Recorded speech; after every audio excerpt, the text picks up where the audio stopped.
अस्सलामु अलैकुम वरहमतुल्लाहि वबरकातुहू। मोहतरम भाइयों, बुज़ुर्गों, दोस्तों,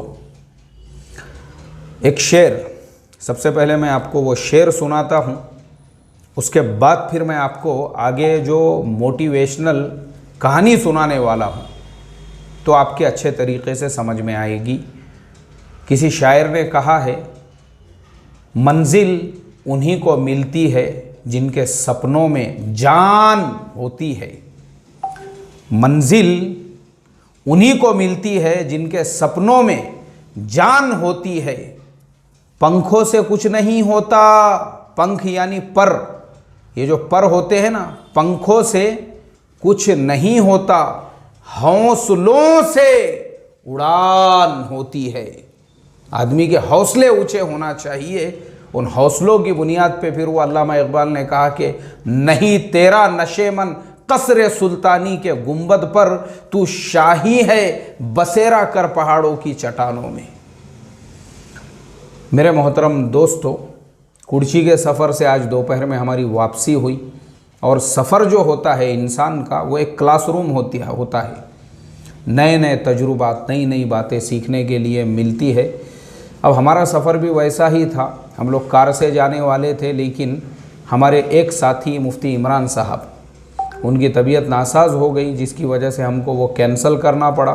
फिर मुफ्ती हाशिम साहब और हम मौलाना वसीम साहब पटाइत, जो हमारे शागिर्द हैं, उनकी दावत पे हम लोग बाइक के ऊपर निकल गए। पता चला कि बाइक से जाने में एक और फ़ायदा ये है कि कर्नाटका बॉर्डर सील किया हुआ है। कार वालों को वो लोग रोक रहे हैं। बाइक अगर है तो बाइक वाले किसी तरह से अंदर एंट्री कर सकते हैं। हमने बोले चलो बाइक का कम से कम उतना बेनिफिट मिल जाएगा। तो हम लोग यहाँ से रवाना हो गए। लेकिन सफ़र के दरमियान में बहुत सारे दोस्तों से, बहुत सारे जो है माशाल्लाह साथियों से, कराड़ में, सातारा में, सांगली में, मीरज में, कुर्ची में, रास्ते में जो है जिस बस्ती से भी गुज़रते गए वहाँ पे साथी जो है हम लोगों को मिलते रहे माशाल्लाह। और साथियों से मुलाकात भी बड़ी अच्छी रही। लेकिन उन तमाम साथियों की मुलाकातों में एक मुलाकात ने मुझे बहुत ज़्यादा इंस्पायर्ड किया। और उसकी, वो नौजवान की जो मोटिवेशनल स्टोरी है, मैं आप तमाम लोगों को सुनाना चाहूँगा। ये हदिया है उसी नौजवान की तरफ से हमको मिला हुआ, और इसकी कीमत जो है तकरीबन 2499, यानी तकरीबन ये 2500 रुपये का हदिया हमको एक नौजवान ने उसी सफ़र के दरमियान में दिया। और जिसने दिया है उसकी अपनी ख़ुद की जो है मोबाइल की दुकान है, बहुत बड़ी दुकान। उस दुकान के ऊपर तकरीबन 18-20 लोग काम करते हैं। और वो सारे जो काम करने वाले लोग हैं, उन तमाम की सैलरी तकरीबन 5 लाख रुपये से ज़्यादा की बनती है। लेकिन वही नौजवान एक ज़माने के अंदर किसी की दुकान पे 1800 रुपये महीने की तनख्वाह पे काम किया करता था। मगर जो शायर ने कहा है ना कि पंखों से कुछ नहीं होता, यानी इसकी ज़रूरत नहीं है कि आपके पास में, जो मराठी में जिसे हम लोग भांडवल कहते हैं, जिसे गुजराती मेमनी ज़ुबान में मुड़ी कहते हैं, ऐसे ही उसको अंग्रेज़ी में क्या कहते हैं, कैपिटल जिसे कहते हैं। तो ये ज़रूरी नहीं है। असल जो चीज़ है हौसला, इंसान के अंदर हौसला होना चाहिए। अगर हौसला है उस नौजवान के पास में, उसने ये नहीं देखा कि मैं 1800 रुपये की नौकरी कर रहा हूँ तो मैं अपना ख़ुद का कारोबार कैसे सेट कर सकता हूँ, लेकिन उसके अंदर हौसला था, हिम्मत थी, और अल्लाह ताला की ज़ात पे भरोसा और यकीन था कि मेरे पास हौसला है, मेरे पास हिम्मत है, लेकिन मेरी मदद और नुसरत करने वाली ज़ात एक अल्लाह की है।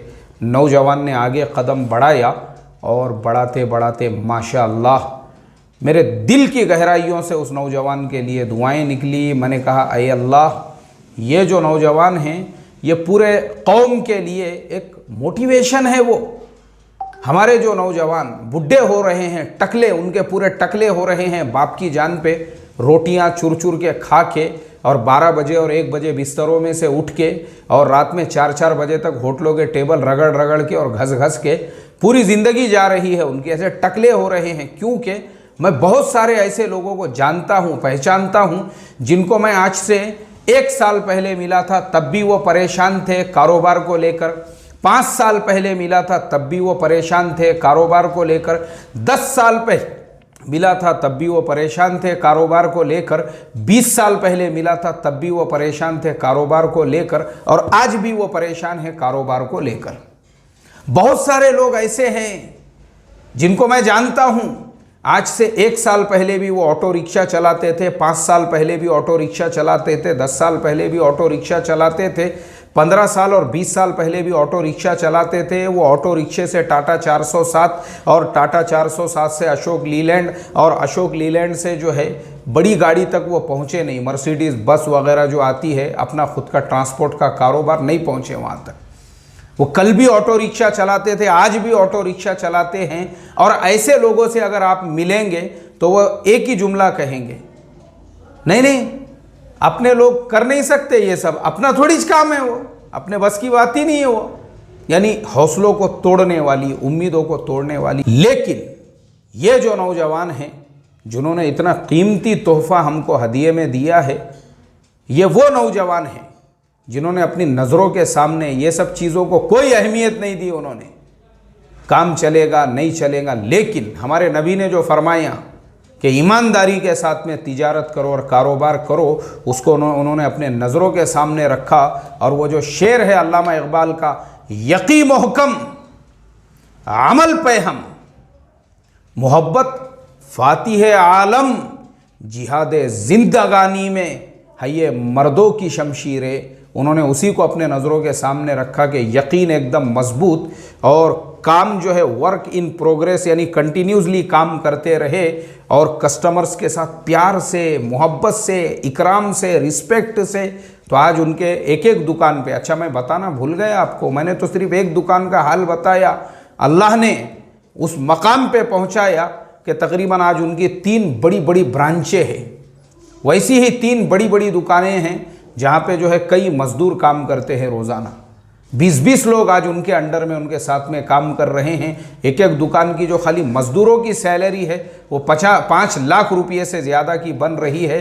वो सिर्फ़ और सिर्फ इस बुनियाद पे उन्होंने हौसला नहीं तोड़ा, उन्होंने हिम्मत नहीं तोड़ी, अज़्म व इस्तिक़लाल के साथ में काम करते रहे और उन लोगों के मुँह पे ज़बरदस्त तमाचा रसीद कर दिया जो हमेशा सुस्ती, काहिली, जिनके अपने दुकान पे कभी भी जाओ आप, कभी बेटा बैठे हुआ है, कभी साला बैठे हुआ है, कभी कोई बैठा हुआ है, सेठ कहाँ है, फुलाने ढाबे पे लंच, फुलाने ढाबे पे डिनर और फुलाने जगह पे नाश्ता करने के लिए गए हुए हैं। यही अय्याशियों ने तो मुसलमानों को मरवा दिया। यही अय्याशियों की वजह से एक साहब को मैंने देखा जो किसी करोड़पति घराने के फर्जंद हुआ करते थे, जिनके बाप दादा के पास सैकड़ों एकड़ की ज़मीनें हुआ करती थी, वो ऑटो रिक्शा चला रहे। तो मैंने उनसे पूछा, मैंने कहा भाई तुम्हारे बाप दादा के पास तो करोड़ों की प्रॉपर्टी थी, सैकड़ों एकड़ ज़मीन थी, तुमको ऑटो रिक्शा चलाने की ज़रूरत क्यों पड़ गई?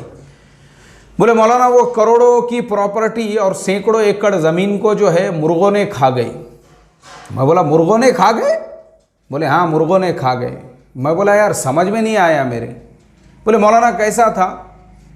मुर्गे की पार्टियों के लिए आज भिवंडी के ढाबे पे जाने का है, बोले खाना खाने के लिए मुर्गे की पार्टी, फिर बेचो 1 एकड़। आज फुलानी रेस्टोरेंट के अंदर, फुलाने ढाबे पे नाश्ते के लिए जाना है, बेचो 1 एकड़। फुलाने गांव में आज जतरा है, जतरा के अंदर अमन तांबे पुणेकर और सरस्वती बाई कोल्हापुर का तमाशा आया हुआ है, वो तमाशा देखने को अकेले नहीं जाने का है, साथ में जो है 8-10 अपने दोस्तों को भी लेके जाना है, फिर बेचो 1 एकड़। बोले ये चक्करों के अंदर जो है ज़मीनें बिकती गई। कभी जतरा के अंदर तमाशा देखने जा रहे, काड़ू बाड़ू, भिक्का भीमा, उत्तम रतन, ये सारे जो है पूरी ज़िंदगी उसी में बर्बाद कर दिए। अल्लाह हिफाजत फरमाए। तो इसलिए मोहतरम दोस्तों, हौसले, हिम्मत, अल्लाह की ज़ात पे यकीन और नबी सल्लल्लाहु अलैहि वसल्लम का तरीक़ा सामने रहेगा, कामयाबी आपके कदम चूमेंगी इंशाअल्लाह।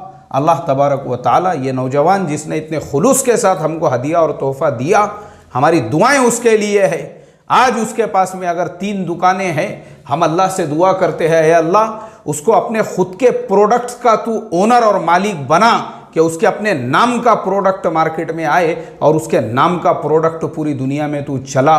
हमारी इस दुआ को अपने फजलो करम से कबूल फरमा और उस नौजवान को तेरी ज़ात पर यकीन और तेरे नबी के सुन्नतों के साथ में दीन के रास्ते पर भी कायम व दायम रख, इस्तेकामत के साथ में, और उनके पूरे ख़ानदान को, पूरे घर को, पूरे फैमिली को, उनके मासूम बच्चों को भी तो अपने हिफ्ज़ व अमान में रख कर दीन दुनिया दोनों की तरक्कियात से नवाज।